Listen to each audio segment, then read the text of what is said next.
तो बच्चों नमस्कार, मेरा नाम है कृष्णा परिहार और आप लोगों का स्वागत करता हूं एक फ्रेश और न्यू जर्नी में, जिसमें मैं शुरू करने जा रहा हूं 11th क्लास की फिजिक्स। तो आज का मेरा टॉपिक है फिजिकल वर्ल्ड। ये किसी भी एग्जाम में नहीं आता, लेकिन ये आपको इंटरेस्ट डेवलप कराता है। आप इसकी कहानी अगर सुनते हैं तो आपको वाकई में फिजिक्स से प्यार हो जाएगा। अगर दिल से सुनेंगे तो आपके टूटे हुए दिल मुबारक हो, फिर से जुड़ जाएंगे। तो इसीलिए मैं शुरुआत करने जा रहा हूँ फिजिकल वर्ल्ड की। तो इसमें जो कहानी सुनाऊं आप बड़े ध्यान से सुनते रहें। कुछ भी नहीं, बस सिर्फ आनंद करना है। नई जर्नी शुरुआत करेंगे बड़े मजे के साथ। लास्ट तक ये पढ़ाई पूरी मजे के साथ ही चलती रहेगी। हम बिल्कुल भी ये टेंशन नहीं लेंगे कि कितना कैसे न्यूमेरिकल्स करें, कैसे क्वेश्चंस करें, ये सब हमें अपने आप ही पता चलता रहेगा। हम बस फील करें। यहाँ ये सब्जेक्ट है फील करने वाला, नेचर में हो रही चीजों को फील करना है बस। बड़ा आनंद आएगा फिर। तो शुरुआत करते हैं।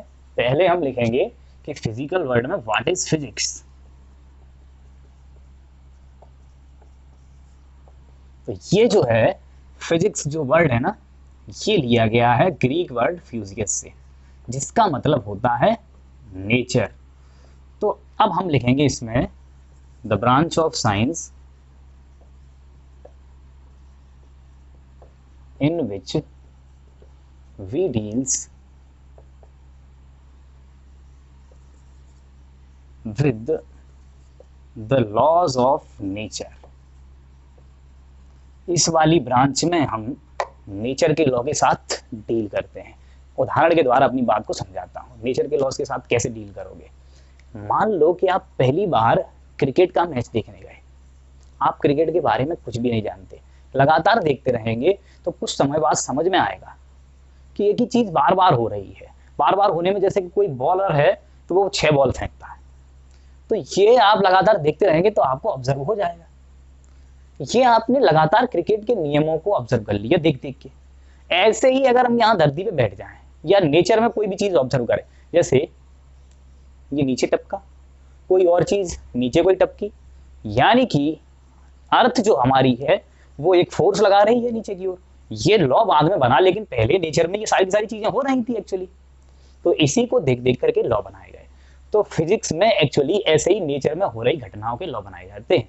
वास्तव में अगर तुम डिटेल में इसके बारे में जानकारी लेना चाहो तो प्रॉपर इसके बारे में कोई नहीं बता सकता। ऐसा इसीलिए मैं कह रहा हूं क्योंकि यहां पर नेचर में ढेर सारी घटनाएं हो रही हैं, सब कुछ हो रहा है और सब कुछ एक्सप्लेन करना किसी की बस की बात नहीं। ये मैं आपके सामने बोल रहा हूं तो आपको सुनाई दे रहा है, ये घटना हो गई। अब हवा चल रही है, गर्मी लग रही है, सर्दी लग रही, दिन रात हो रहे हैं, बारिश हो रही है, ये सारी की सारी घटनाएं हम फिजिक्स के लॉ से ही एक्सप्लेन करते हैं। तो इसीलिए ये सब कुछ एक्सप्लेन कर पाना किसी की बस की बात नहीं, लेकिन इसे समझने में मजा बहुत आता है। इसीलिए हम शुरुआत करते हैं और इसमें लिखते हैं it is used to predict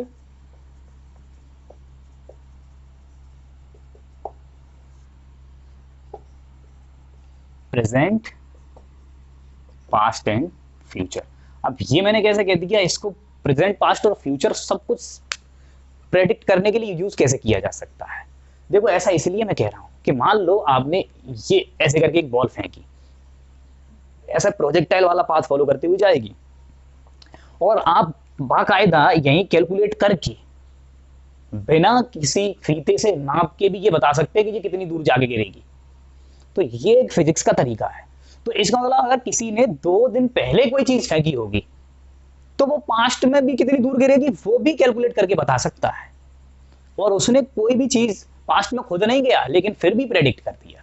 ऐसे ही अगर 2 दिन बाद फेंके तो भी वो बता सकता है। तो इस प्रकार से प्रेजेंट में होने वाली घटनाएं, पास्ट में होने वाली घटनाएं और फ्यूचर में होने वाली घटनाएं एक दूसरे के साथ हम लिंक करके बता सकते हैं। ये इसका बड़ा यूज है। अच्छा, एक्चुअली तुमने देखा हो कि अपने गांव के लोग ऐसे आम की गुठली ऐसे पकड़ते हैं और पिचका के बता देते हैं कि किधर से शादी होगी। तो वो भी बता देते हैं फ्यूचर और पास्ट, लेकिन वो बेकार की बात है। सही बात ये है कि कैसे हम कैलकुलेशन के द्वारा फिजिक्स में ये सब बता सकते हैं। तो ये है इसका महत्वपूर्ण रोल। तो अब आगे की बात बताता हूं, पहले इसमें जरूरी चीज तुम्हें लग रही हो नोट कर ले। तो बच्चों नेचर के बारे में कहा जाता है कि नेचर हमारा 2 चीजों का कॉम्बिनेशन है। काय का? मैटर का और एनर्जी का। अब मैटर क्या है? मैटर की डेफिनेशन आप बहुत छोटे से पढ़ते आ रहे हैं। Anything which occupy some space and have a mass और इट कैन फील, देखो लिखे दे रहा हूं, मैटर क्या है? Anything which occupy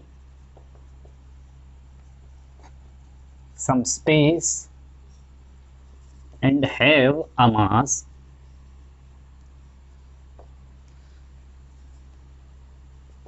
it can feel directly or indirectly। देखो इन सारी की सारी चीजों को समझने की कोशिश करना, बड़ा आनंद आएगा। कोई भी दुनिया की चीज हो, मार्कर हो, मैं हूं, तुम हो, हवा हो, किसी भी फॉर्म में हो, सॉलिड, लिक्विड या गैस में, ये कुछ ना कुछ जगह घेरती है नेचर में और इसके पास कुछ ना कुछ मास होता है। तो ये वाली फीलिंग, ये सारी की सारी चीजें क्या होती हैं? एक मैटर होती है। दूसरी चीज, ये मैटर अपने आप मूव करे या कोई और मूव कराए, तो ये सब हो पा रहा होता है एनर्जी के कारण। हवा का चलना, मैटर क्या था यहाँ पे? हवा। और चला कौन रहा था? कोई एक एनर्जी। तो नेचर में जो घटनाएं हैं, एक्चुअली आप जितनी भी घटनाएं देख ले, ठीक, सूर्य से रोशनी आ रही है, तो सूर्य के पास मैटर है, मास है, बहुत सारा गैस है, और वहां से जो आ रही है लाइट, वो क्या आ रही है? एनर्जी। इसी प्रकार से जितनी भी चीजें आप ये सब एक्सप्लेन कर सकते हैं। इसे बहुत सारे धर्म ग्रंथ भी अलग अलग तरीके से एक्सप्लेन करते हैं, मैटर और एनर्जी को, जिसमें कि आपको मैं बता दूं, चाइनीज लोग इसे यिन एंड यांग से एक्सप्लेन करते हैं। हमारे हिंदू धर्म के लोग इसे शिव और शक्ति के रूप में एक्सप्लेन करते हैं कि मास और एनर्जी का जो सिस्टम है, प्रकृति इसी से मिलके बनी है। इसके लिए ये लोगों को पहले लगता था कि मास और एनर्जी दो अलग अलग चीजें हैं, मगर धीरे धीरे धीरे धीरे लोगों को ये समझ में आया। ये एल्बर्ट आइंस्टाइन ने जब एक इक्वेशन दी, E = mc², ये जब इक्वेशन दी गई, तब लोगों को पता चला कि मास और एनर्जी के बीच में एक रिलेशन है। तो ये सारी की सारी चीजें आप प्रकृति में इसके साथ बहुत कुछ एक्सप्लेन कर सकते हैं। देखो, समंदर में लहरों का उठना, समंदर की लहरें, अब जो समंदर की पानी है वो क्या है? मास है, मैटर है, और उसमें जो लहरें बन रही है वो क्या है? एनर्जी है। तो कहीं पे भी कोई भी चीज एक्सप्लेन की जा सकती है नेचर के अंदर इन दो कंस्टिट्यूएंट चीजों से, किससे? मास और एनर्जी से। और लास्ट में एल्बर्ट आइंस्टाइन साहब बताते हैं कि इनके बीच में भी एक रिलेशन है, कि एनर्जी जो है मास के साथ एक रिलेशन रखती है तब जब उस मास की कोई स्पीड कितनी दे दी जाए, ये लाइट की स्पीड के बराबर। ये सी का मतलब होता है लाइट की स्पीड वैक्यूम में जो कि होती है 3 × 10⁸ मीटर/सेकंड। अरे सर, कहाँ की बातें कर रहे हैं, कुछ समझ में नहीं आ रहा है। सब समझ में आएगा, आप गौर करके देखें, नेचर में जो घटनाएं हो रही हैं, जो चीजें हो रही हैं, आप उन पर जरा ध्यान दें तो आपको सब लगने लगेगा कि हाँ, यहाँ सब मास और एनर्जी ही है। ठीक, तो मैं कुछ और बातें बताता हूं। एनर्जी का के बारे में डेफिनेशन क्या लिख लेंगे हम? बहुत साधारण सी definition, the ability to do work.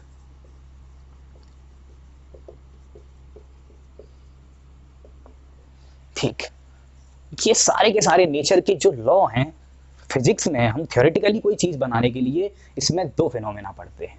ये दो फिनोमेना बताता हूं, ये लिख लो। तो बच्चों, यहाँ पहला जो फंडामेंटल रूल है वो है यूनिफिकेशन। अब यूनिफिकेशन को समझना,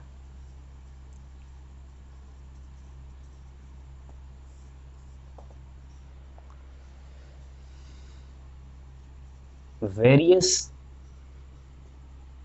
फंडामेंटल फिनोमेनास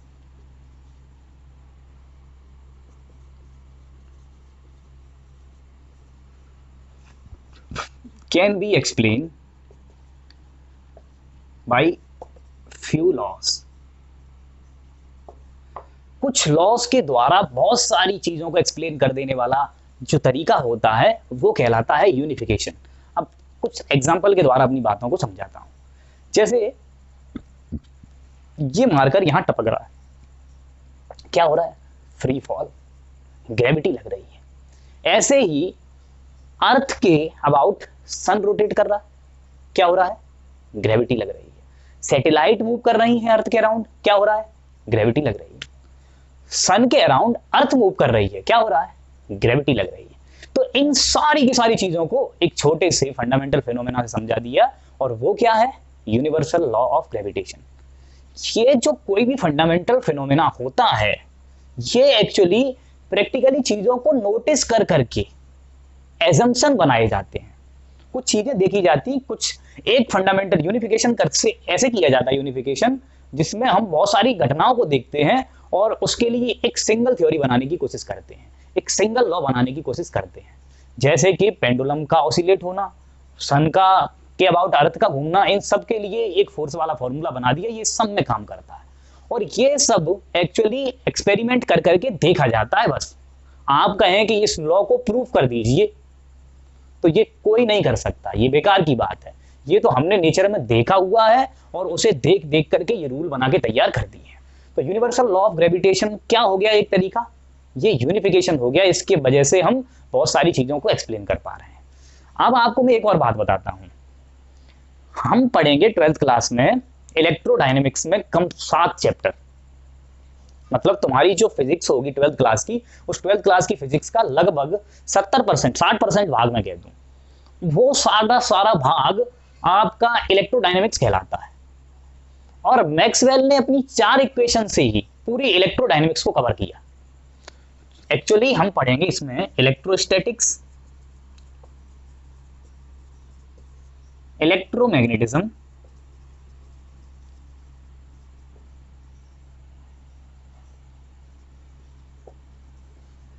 इसके अलावा इलेक्ट्रोमैग्नेटिक इंडक्शन, इलेक्ट्रोमैग्नेटिक वेव्स, ये 4 चीजें, ये 4 चीजों में इलेक्ट्रोमैग्नेटिज्म में खुद 2-3 चैप्टर हैं। तो इस प्रकार से इलेक्ट्रोस्टैटिक्स में 2 चैप्टर हैं। तो ऐसे बहुत सारे चैप्टर ये 4 इक्वेशंस ने मैक्सवेल की ने निपटाए। एक इक्वेशन गॉस लॉ की, एक एम्पियर सर्किटल लॉ की, इस प्रकार से हम आपको डिटेल में वहां पढ़ाएंगे। 4 इक्वेशन दी और 4 इक्वेशन से बहुत सारी फिजिक्स निपटा दी। तो ये भी क्या हो गया, ये यूनिफिकेशन हो गया, यानी कि थोड़े से लॉस के द्वारा बहुत सारी चीजों को एक्सप्लेन करने का तरीका। अब आते हैं हम दूसरी चीज पर। चलो बच्चों, रिडक्शनिज्म को समझ लो, थोड़ा सा मुस्कुरा लो। रिडक्शनिज्म का मतलब होता है कि ये जो यूज होता है लार्ज चीजों को पढ़ने के लिए। ठीक कैसे,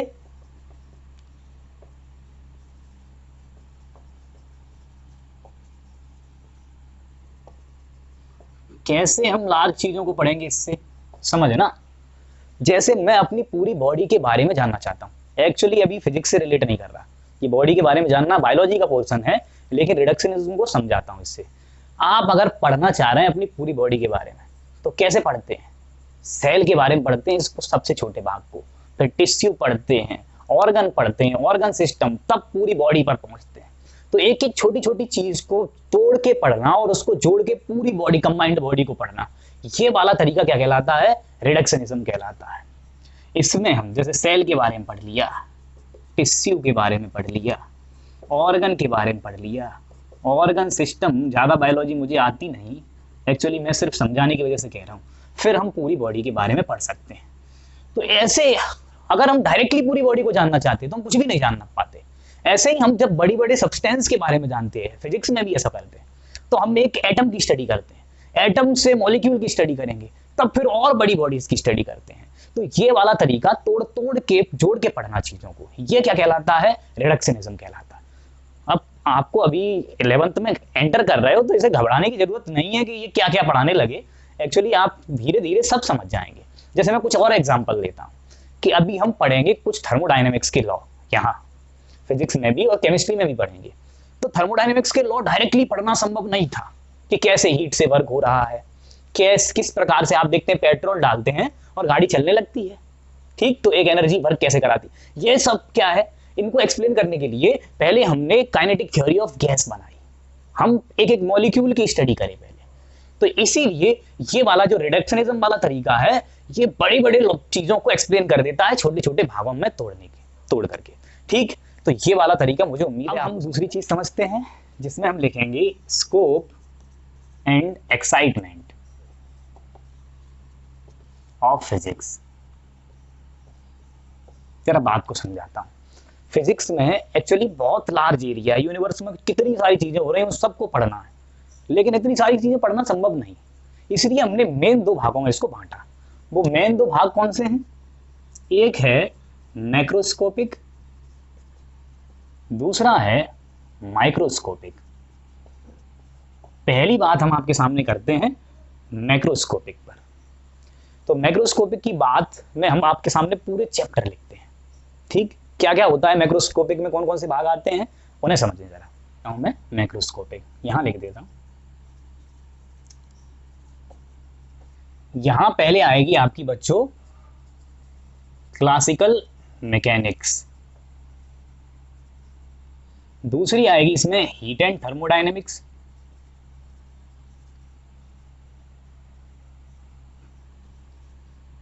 फिर आएगा इसमें आपका ऑप्टिक्स, फिर आएगी इसमें इलेक्ट्रोमैग्नेटिज्म,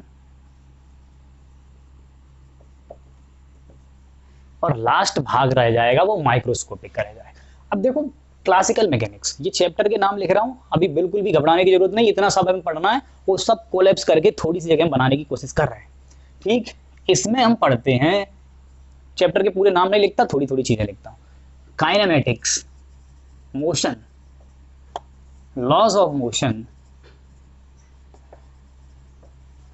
इसमें आएगा एक डायमेंशन में मोशन, दो डायमेंशन में मोशन, सर्कुलर मोशन, ये सब काइनेमेटिक्स में पढ़ लेंगे। लॉज ऑफ मोशन पढ़ लेंगे, फ्रिक्शन पढ़ लेंगे इसी में, इसके बाद वर्क एंड एनर्जी पढ़ेंगे, इसके बाद हम सेंटर ऑफ मास वाला कंसेप्ट पढ़ेंगे इसमें। दूसरी चीज यहां पे हम पढ़ेंगे रोटेशन ऑफ रिजिड बॉडी,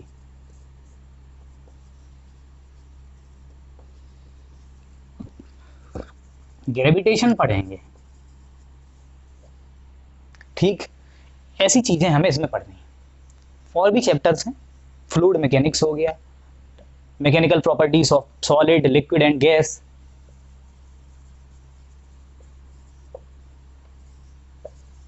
इसमें सरफेस टेंशन वगैरह आ जाएगी, ये सब हमें पढ़ना है इसमें।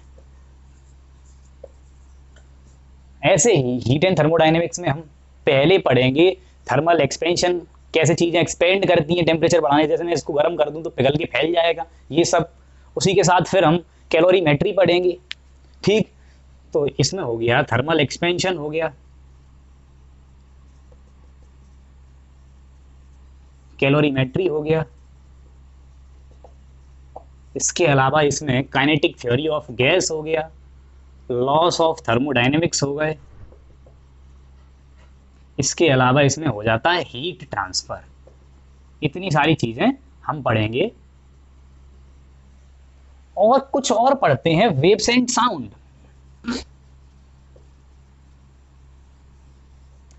कुल मिला के मैं आपको बता दूं, ये वाला पोर्शन है ना इधर का, ये सब हम 11th क्लास की फिजिक्स में पढ़ने वाले हैं। जेई, नीट और किसी भी कंपटीशन के एग्जाम में यहां से देखो एक्चुअली क्या होगा, यहाँ पर शुरू में बच्चा बड़े इंटरेस्ट के साथ पढ़ता है, यहाँ पे आके थोड़ा सा वो डाउन हो जाता है उसकी एनर्जी, और यहाँ से काफी सारे बड़े आसान आसान से क्वेश्चन पूछे जाते हैं।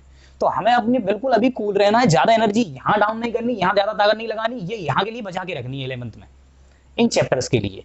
अब ये 12th का पोर्शन है, इसमें ऑप्टिक्स में हम दो प्रकार की ऑप्टिक्स पढ़ेंगे, रे ऑप्टिक्स और वेव ऑप्टिक्स। इसी प्रकार से इलेक्ट्रोमैग्नेटिज्म में हम पढ़ते हैं पहला इलेक्ट्रोस्टैटिक्स,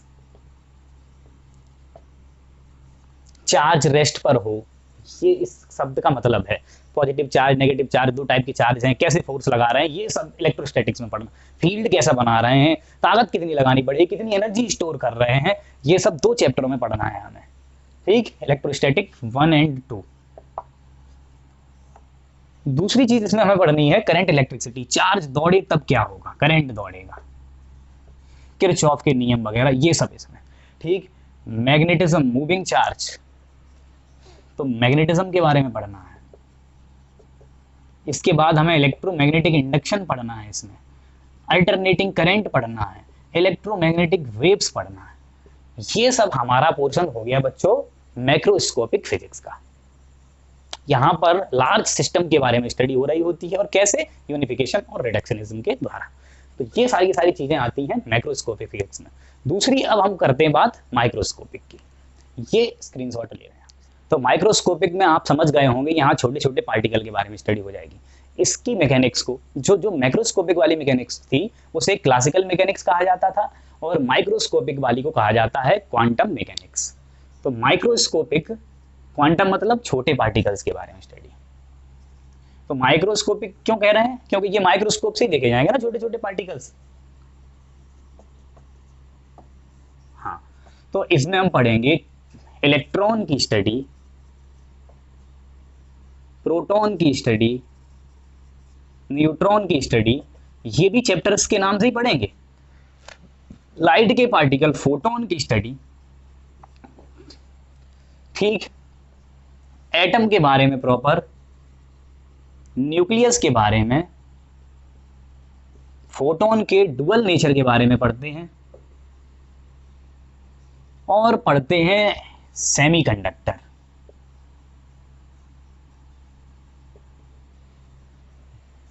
ये सारी की सारी चीजें हमें इसमें पढ़नी है। एटम का एक चैप्टर है 12th में, न्यूक्लियस नाम से चैप्टर है, फोटोन की स्टडी में डुअल नेचर एंड रेडिएशन का चैप्टर है। तो ये सारे के सारे छोटे पार्टिकल्स हैं, इनकी स्टडी हमें करनी है। तो ये इनके लिए जो अलग नियम बना के तैयार किए गए हैं, क्योंकि साधारण क्लासिकल मैकेनिक्स थी उसके नियम साधारण हैं, ये हमें दिखाई देते हैं, लेकिन यहाँ हमें कुछ दिखाई नहीं देता, तो इसके नियम अलग हैं, इसीलिए इसके नियम को हम क्वांटम मैकेनिक्स कहते हैं।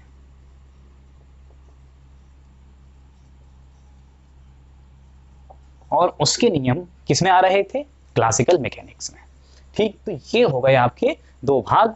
अब मैं और चीजें बताता हूँ। अब मैंने इतने सारे चैप्टर लिख दिए हैं, तो बच्चे कह रहे होंगे कि पढ़ा रहा है या डरा रहा है।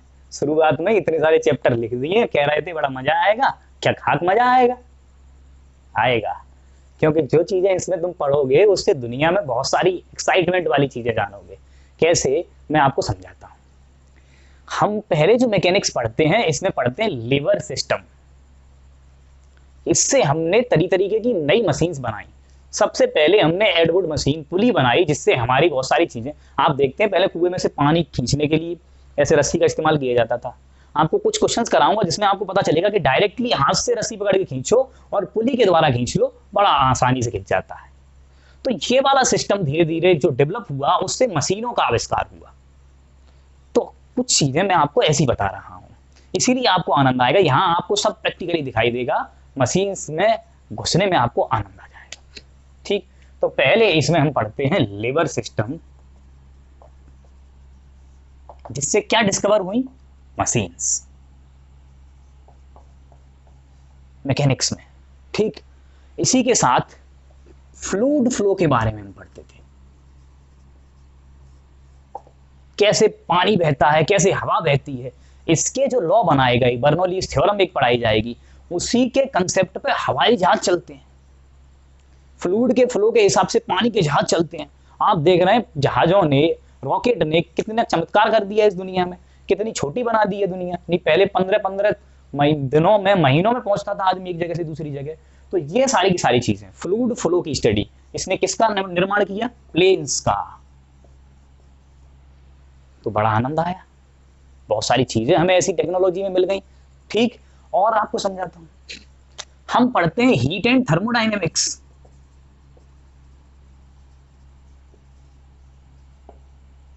हीट एंड थर्मोडायनेमिक्स में कैसे हीट एनर्जी को वर्क में कन्वर्ट किया जा सकता है, ये सब पढ़ा। इसी से तो हम बहुत सारी चीजें बना पाए, जैसे कि एनर्जी थी हमारी पेट्रोल के पास और उससे हमने हीट इंजन बनाया, और गाड़ी चल रही है, बाइक चल रही है, कहीं से कहीं दुनिया भर की डिस्टेंस हम ट्रेवल कर रहे हैं बड़ी आसानी से।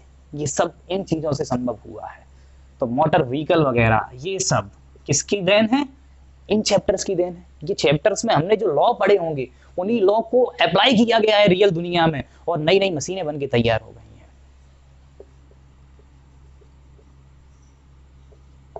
तो ये इसीलिए बड़ी महत्वपूर्ण है। और कुछ चीजें मैं आपको बताता हूं, एटम एंड न्यूक्लियस के बारे में पढ़ते हैं।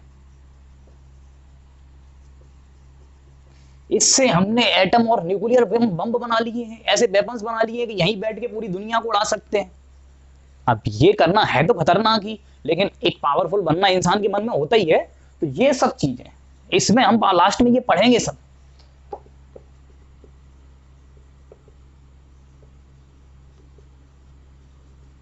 इलेक्ट्रोमैग्नेटिज्म वाले फिनोमेना, बोला ट्रेन चल रही हैं 600 700 की स्पीड में, एकदम से पटरियों पर टच भी नहीं है और ऐसे चलती चली जा रही है ट्रेन वगैरह, ये सब हमने पढ़ा हुआ है। ये पहले हमने फिजिक्स के लॉ देखे और उन्हीं के हिसाब से ये मशीनें बना के तैयार की हैं। अब और कुछ चीजें बताता हूं। तो इनमें सबसे महत्वपूर्ण खोज मैं आपको बता दूं वो है सेमीकंडक्टर्स। कैसे, समझो। सेमीकंडक्टर्स में हम आपको पढ़ाएंगे ट्रांजिस्टर के बारे में, डायोड्स के बारे में, ऐसी चीजें जिन्होंने हमारी दुनिया में नए चमत्कार ला दिए हैं। आप मोबाइल फोन में बैठ के मेरी वीडियो देख रहे हैं, इसमें सब कुछ है। म्यूजिक सुन रहे हैं, वीडियोस देख रहे हैं, गेम खेल रहे हैं, ये सारी की सारी चीजें एक ही मोबाइल में फिट हो गई हैं। तो ये सब कारण किसका है? ये सेमीकंडक्टर का ही कारण है। हमने ऐसी ऐसी चीजें डेवलप कर ली हैं, ऐसे ऐसे इलेक्ट्रॉनिक सर्किट बना लिए हैं जिससे बहुत सारी बड़ी बड़ी चीजें बहुत छोटे में समा गई हैं। थोड़ी सी इलेक्ट्रिसिटी से बहुत कुछ हो पा रहा है। तो ये सब किसका रोल है? सेमीकंडक्टर्स का। यहाँ पे हमें बहुत सारी ऐसी एक्साइटिंग चीजें पढ़नी है। तो ये एक्साइटमेंट है, रियल एक्साइटमेंट, रियल दुनिया में ये चमत्कार आपको दिखाई दे रहे हैं, ये फिजिक्स के बलबूते पर हो रहे हैं। ठीक, तो यहां पर ट्रांजिस्टर्स, डायोड्स, जिनने क्या बनाए? Mobiles, laptop. तो मुझे समझ में आ गया है, मुझे ज्यादा गुणगान करने की अब जरूरत नहीं है। आपको पता चल गया कि वास्तविक रूप से बढ़िया बढ़िया चीजें जो बन के तैयार हुई हैं तो वो तो फिजिक्स की वजह से ही हो रही हैं। ये तुम्हें अब फील होने लगा होगा, इसीलिए ये बड़ा इंटरेस्टिंग होता है। आपको प्यार हो जाएगा, मैंने इसलिए ऐसा कहा। मैं तो आपको बता दूं, वैलेंटाइन डे के दिन भी फिजिक्स की एससी वर्मा की किताब में गुलाब का फूल रख देता हूं। मेरा तो इसी से प्यार है, तो इसीलिए ये बड़ा इंटरेस्टिंग सब्जेक्ट है। खैर मजाक की बात छोड़ते हैं, आगे काम की बात करते हैं कि ये पूरी जो नेचर बन के तैयार हुआ है, इसमें एक एटम का निर्माण कैसे हुआ, एक एटम कैसे स्टेबल है, कैसे बन पाया होगा, उसमें चीजों में कौन कौन से फोर्स लग रहे होंगे, उनसे ये दुनिया कैसे बन गई होगी, कैसे प्लेनेट प्लेनेट घूम रहे होंगे, ये सब 4 फंडामेंटल फोर्स पर डिपेंड करता है। आज की दुनिया में 4 फंडामेंटल फोर्स खोजे जा चुके हैं। वो 4 फंडामेंटल फोर्स क्या है? एक्चुअली में वैज्ञानिक तो क्या कर रहे हैं, उन चारों का भी एक यूनिफिकेशन करना चाह रहे हैं। जैसे कि मैं बता दूं आपको स्टीफन हॉकिंस के बारे में, वो सेकंड लॉ ऑफ थर्मोडायनेमिक्स के बलबूते पर ये सब कुछ एक ही में एक्सप्लेन करना चाह रहे थे। ठीक, और कोई एक पाकिस्तानी वैज्ञानिक थे जिनको उस पर नोबेल प्राइज मिला, उन्होंने ये जो 4 फंडामेंटल फोर्स लिख रहा हूं मैं, पहला है जिसमें ग्रेविटेशनल, दूसरा है इसमें इलेक्ट्रोमैग्नेटिक, तीसरा है इसमें बच्चों न्यूक्लियर, स्ट्रॉन्ग न्यूक्लियर है ये, चौथा है इसमें बच्चों वीक न्यूक्लियर। ये 4 फोर्स कहां कहां लगते हैं इन सबको मैं समझाता हूं। ये ग्रेविटेशनल वाला, ये तो आपको मालूम है कि सारी की सारी चीजों में, इसको तो मैं शुरू से ही बता रहा हूं आपको। ठीक, प्लैनेट्स में लग रहा है, छोटी छोटी बॉडीज में लग रहा है, सेलेस्टियल बॉडीज में लग रहा है, सब में क्या लग रहा है? ग्रेविटेशनल फोर्स, लॉन्ग रेंज के लिए। ठीक है, बड़ी बड़ी दूरियों के लिए लॉन्ग रेंज फोर्स हो गया। ये लग रहा है चार्ज पार्टिकल में, है पॉजिटिव नेगेटिव चार्ज पार्टिकल्स। ठीक, एक चार्ज पार्टिकल दौड़ रहा हो तो इलेक्ट्रिक फील्ड बना रहा है, उसमें ये लगने वाला फोर्स है। ठीक है,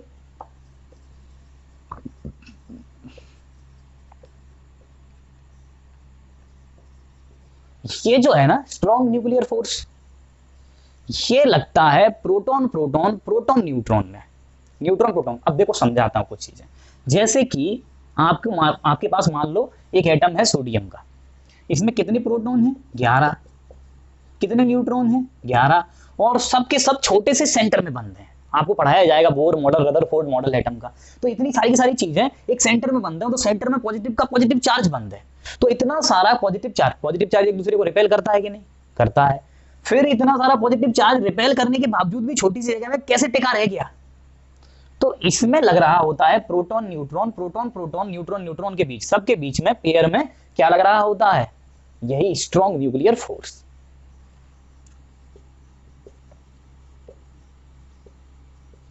इन सब के बीच में लगता है स्ट्रॉन्ग न्यूक्लियर फोर्स, जो न्यूक्लियस को बांध के रखता है।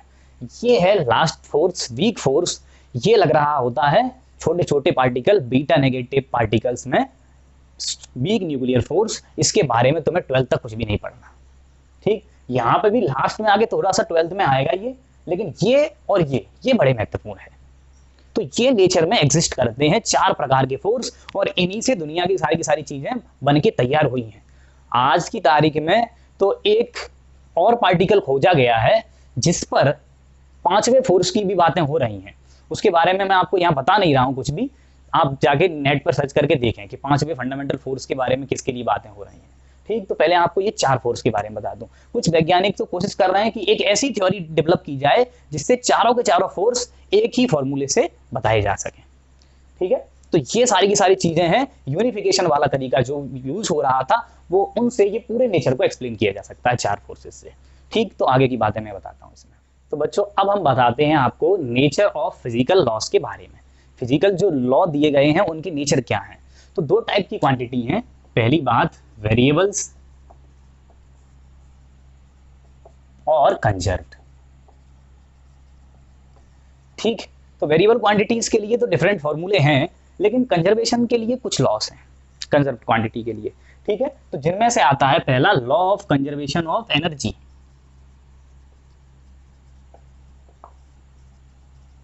समझाता हूं अपनी बात को, जरा समझना।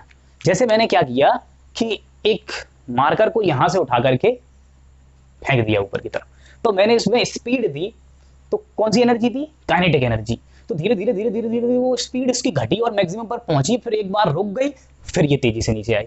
मतलब इसकी सारी की सारी काइनेटिक एनर्जी पोटेंशियल एनर्जी में कन्वर्ट हुई। हाइट के साथ कौन सी एनर्जी बढ़ती है, पोटेंशियल। तो पोटेंशियल में कन्वर्ट हुई, तो काइनेटिक एनर्जी जो मैंने दी थी वो खत्म हुई, पोटेंशियल बढ़ी। फिर धीरे से क्या हुआ कि ये वापस लौट के आए, जमीन पर तेजी से गिरा, यानी कि अब पोटेंशियल फिर से घटी नीचे पे आने पर, तो काइनेटिक बढ़ी। तो ये क्या हो गया, law of conservation of energy. यानी कि टोटल यूनिवर्स की एनर्जी जो होती है वो कंजर्व रहती है। एक एनर्जी बढ़ती है तो दूसरी घटती है, एक घटती है तो दूसरी बढ़ती है। कुछ और चीजें समझाता हूं। जैसे मान लो कि झरने से पानी गिर रहा है, आपने जनरेटर के लिए उससे टरबाइन लगा रखी है। टरबाइन लगाई, क्या हुआ कि वो पानी के पास जो एनर्जी थी उससे वो टरबाइन को एनर्जी मिली और जनरेटर घूमने लगा। जनरेटर घूमने लगा तो चार्ज पार्टिकल दौड़ने लगे। चार्ज पार्टिकल दौड़ने लगे तो वो एनर्जी किसको मिल गई, चार्ज पार्टिकल को। और वही चार्ज पार्टिकल दौड़ के क्या दौड़ा, करंट। और करंट कहाँ आ गया, आपके घर पे। तो इस प्रकार से जो एनर्जी वहां झरने के पानी में थी वो धीरे धीरे कहाँ आ गई, चार्ज पार्टिकल्स में। और चार्ज पार्टिकल से वो एनर्जी कहाँ आ गई, आपके घर के बल्ब में। अब वो लाइट के रूप में दिखाई दे गई। आपने पंखा चला लिया तो मैकेनिकल एनर्जी में बदल गई। आपने गाने बजा लिए, साउंड एनर्जी में बदल गई। तो धीरे धीरे एक एनर्जी कहां से आई और किस में बदल गई, ये सब किसके लिए हो रहा है, law of conservation of energy से। इसमें हम कह सकते हैं energy can not be created, neither be destroyed, only the form of energy is changed. तो आपको सारी की सारी बातें आप नेचर में इसको रिलेट कर पा रहे हैं, मुझे ये सब उम्मीद है। ठीक, तो आगे कुछ लॉज और होते हैं। जैसे कि हम आते हैं इसमें कंजर्वेशन ऑफ लीनियर मोमेंटम।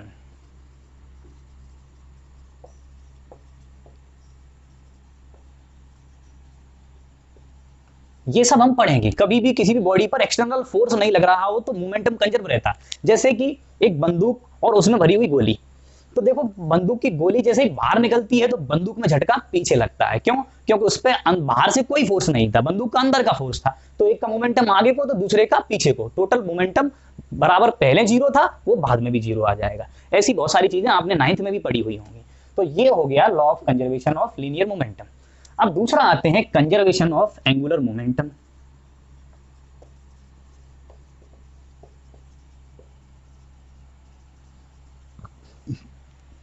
ये बच्चों घूमने वाली चीजों पे चलता है। जैसे मैं कह दूं कि कोई भी रोटेटिंग बॉडी पर एक्सटर्नल टॉर्क जीरो है। जैसे ये देखिए आप, ये क्या हो रहा है कि कोई भी इस पे एक्सटर्नल टॉर्क नहीं लग रहा, तो इसीलिए ये नेट एंगुलर मोमेंटम जो है कंजर्व है। इसको हम रोटेशनल मैकेनिक्स में और डिटेल में पढ़ेंगे। ठीक, आगे आते हैं कंजर्वेशन ऑफ चार्ज।